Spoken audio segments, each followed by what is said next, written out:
Commerce accountancy chapter है accounting standard, और इसको हम ऐसे भी बोलते हैं IFRS। ठीक है, तो आई किसके लिए आता है? इंटरनेशनल के लिए पढ़ेंगे। अकाउंटिंग स्टैंडर्ड्स क्या होते हैं? अकाउंटिंग स्टैंडर्ड होते हैं कि जब अकाउंटेंट अकाउंटिंग करेगा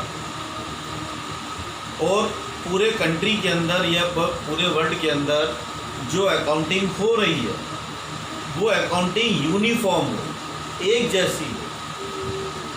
ऐसा नहीं कि एक्स अकाउंटेंट अपने हिसाब से एंट्री कर रहा है, वाई अकाउंटेंट अपने हिसाब से एंट्री कर रहा है, नहीं, सभी का रूल्स एंड रेगुलेशंस सेम होना चाहिए। तो अकाउंटिंग स्टैंडर्ड्स हमारे अकाउंटेंट्स को एक गाइडलाइंस प्रोवाइड कराते हैं, प्रिंसिपल्स प्रोवाइड कराते हैं, रूल्स एंड रेगुलेशन प्रोवाइड कराते हैं कि अकाउंटिंग को कैसे फॉलो करना। अकाउंटिंग करते समय किन किन प्रिंसिपल्स का हमें फॉलो करने हैं, कौन से रूल्स एंड रेगुलेशन हमें फॉलो करने हैं, ये सारी चीज़ें अकाउंटिंग स्टैंडर्ड के अंदर बताई जाती।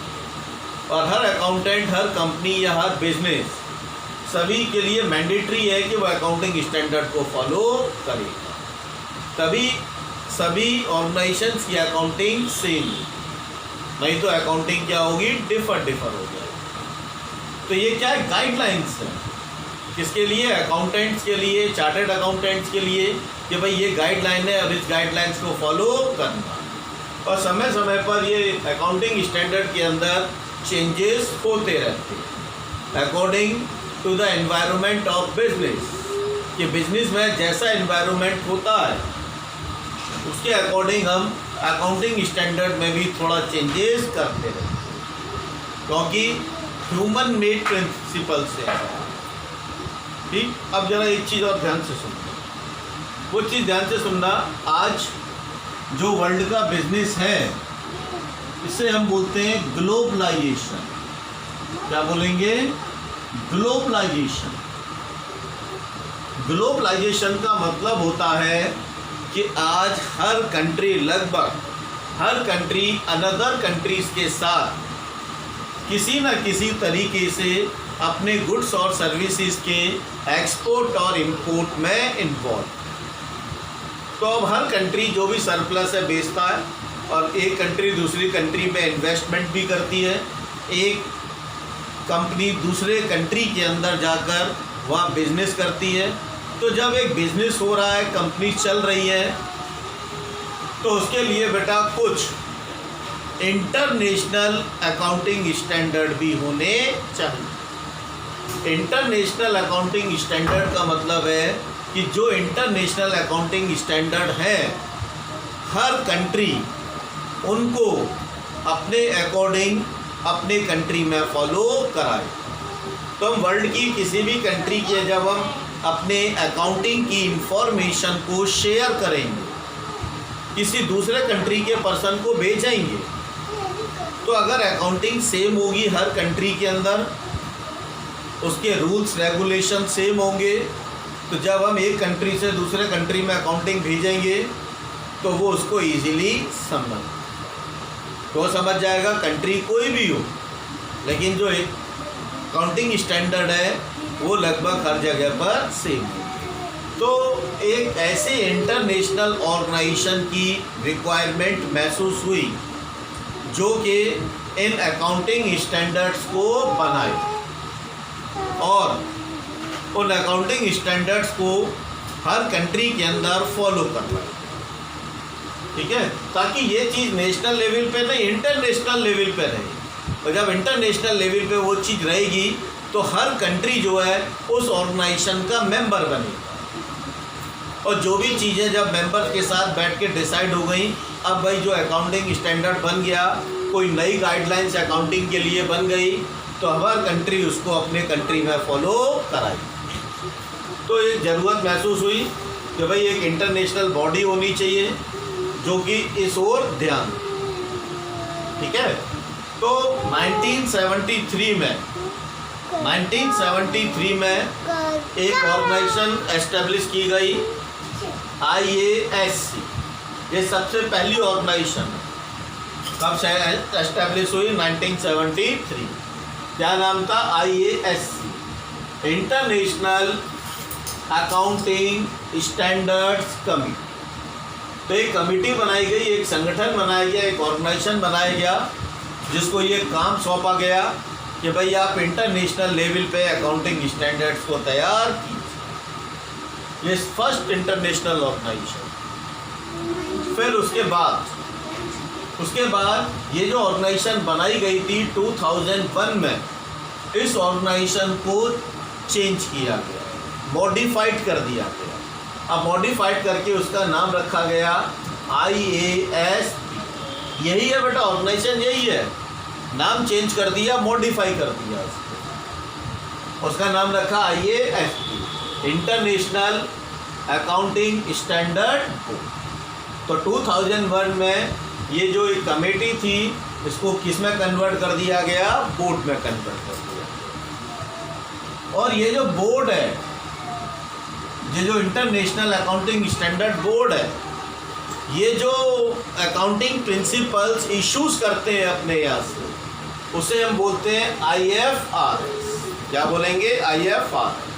तो जितने भी अकाउंटिंग इंटरनेशनल स्टैंडर्ड है, नेशनल भी होते हैं, इंटरनेशनल, अभी हम इंटरनेशनल की बात कर रहे हैं, तो जितने भी इंटरनेशनल अकाउंटिंग स्टैंडर्ड्स हैं, उन सभी को हम क्या बोलेंगे? IFRS, international financial reporting standards के। फिर ये इंटरनेशनल की बात हो गई, अब ये चल रहा है, ठीक, और ये जो इशू करता है उसे IFRS कहते हैं।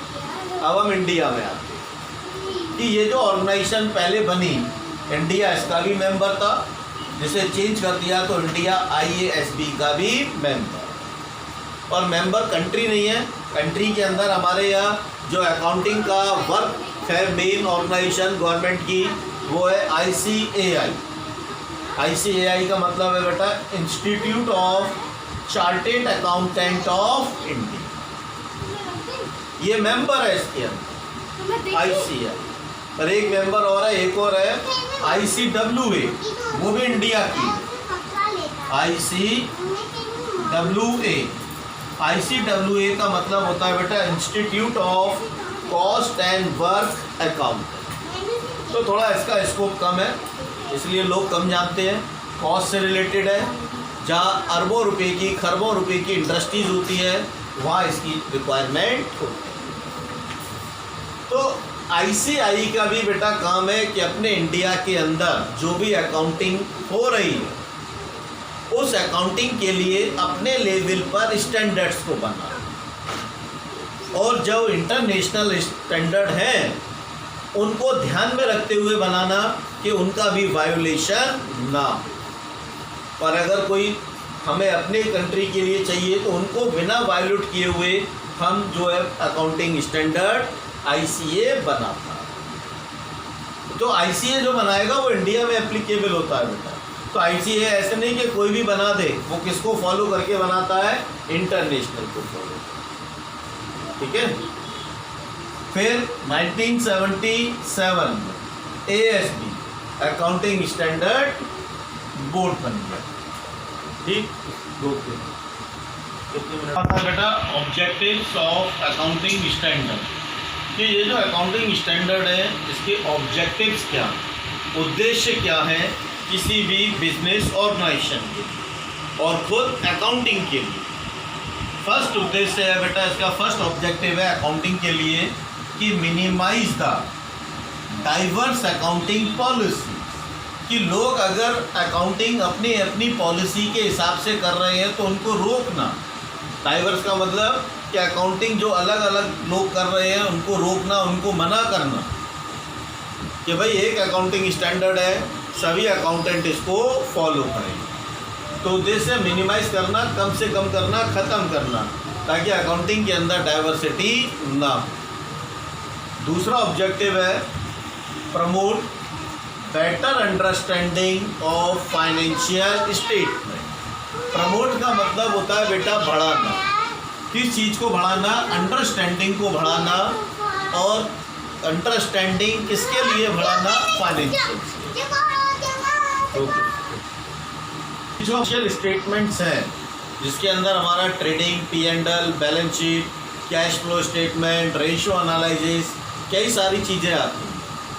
अगर हम सेम यूनिफॉर्म अकाउंटिंग स्टैंडर्ड्स को फॉलो करेंगे तो हमें फाइनेंशियल स्टेटमेंट्स समझने में बहुत आसानी है, क्योंकि जो चीज़ें हम समझे हुए हैं और हम जानते हैं कि उसी तरीके से चीज़ें फॉलो होगी, चाहे वो अकाउंटिंग उत्तर प्रदेश की में हुई हो, चाहे वो अकाउंटिंग दिल्ली में हुई हो, चाहे वो अकाउंटिंग बेंगलोर में हुई हो, लेकिन सभी जगह अंडरस्टैंडिंग क्या रहेगी? सेम, क्योंकि अकाउंटिंग स्टैंडर्ड सभी ने फॉलो किए।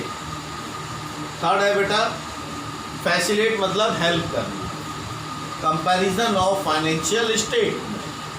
तो अगर मैं अलग अलग पॉलिसी अडॉप्ट करता हूँ तो इस ईयर के फाइनेंशियल स्टेटमेंट का कंपैरिजन मैं अगले साल से नहीं कर पाऊँगा, क्योंकि यहाँ कुछ अलग पॉलिसीज़ अडॉप्ट की गई अकाउंटिंग की, यहाँ कुछ अलग पॉलिसीज़ अडॉप्ट की गई, तो कंपैरिजन करने से रिज़ल्ट सही नहीं निकलेगा। रिज़ल्ट तभी सही निकलेगा कि जो पॉलिसीज़ अकाउंटिंग की दोनों ईयर बिल्कुल सेम यूज़ की गई। तो जब मैं कंपेयर करूँगा प्रीवियस ईयर के रिज़ल्ट्स का, प्रीवियस ईयर की अकाउंटिंग का करंट ईयर की अकाउंटिंग के साथ, तो रिज़ल्ट करेक्ट आएगा। तो यही कहता है फैसिलिटेट करता है, हेल्प करता है फाइनेंशियल स्टेटमेंट के कंपैरिजन। फिर अंडरस्टैंड, सिग्निफिकेंट मतलब जो इम्पोर्टेंट है, अकाउंटिंग पॉलिसीज़ अडॉप्ट, कि जो भी नई और बेहतर अकाउंटिंग पॉलिसीज़ बनती है, और बनाने वाले अभी मैंने दो ही समझाया, एक इंटरनेशनल लेवल पे बनती है और एक हम अपने डोमेस्टिक लेवल पे बनाते हैं ICAI। लेकिन ICAI भी इंटरनेशनल ऑर्गेनाइजेशन का मेंबर है, तो एक दूसरे से हमेशा डिस्कशंस करते हैं, उसके बाद ही वो बनती है। तो उसको हमें क्या करना है बेटा? समझना है, इम्पोर्टेंट है तो उसको अडॉप्ट करना, उसको फॉलो करना। ये सब इसलिए हो रहा है ताकि अकाउंटिंग के अंदर यूनिफॉर्मिटी बनी रहे।